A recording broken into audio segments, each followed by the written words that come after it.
সিনেমার পোস্টার সংগ্রহ করা কেবল শখ নয়, অনেকের জন্য এটি এক আসক্তির মতো। সেই পাগলামিকে প্রশ্রয় দিতে চলচ্চিত্র প্রেমীদের জন্য এক দারুণ সুযোগ নিয়ে এসেছেন যুক্তরাষ্ট্রের এক সংগ্রাহক, নাম ডোয়াইট ক্লিভল্যান্ড। ৫ শতাধিক দুর্লভ সিনেমার পোস্টার নিলামে তুলতে যাচ্ছেন তিনি।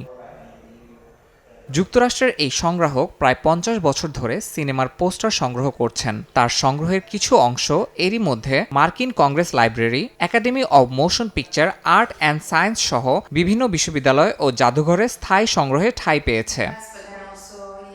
এই নিলামে থাকছে the wizard of Oz, Hamlet, attack of the fifty foot woman, John ওয়েনের ক্লাসিক সিনেমা এবং আরও বহু দুর্লভ পোস্টার। তবে সবচেয়ে আকর্ষণীয় পোস্টারগুলোর মধ্যে রয়েছে ১৯৩৩ সালে বিখ্যাত কিংকং সিনেমার একটি পোস্টার। এর মূল্য অনুমান করা হচ্ছে ৪০,০০০ থেকে ৮০,০০০ মার্কিন ডলার। এসব পোস্টার শুধু সংগ্রহযোগ্য বস্তু নয়, বরং এক একটি সিনেমার স্মারক যা চলচ্চিত্রের সোনালী যুগকে ধরে রেখেছে বলে বিশ্বাস সংগ্রাহকের।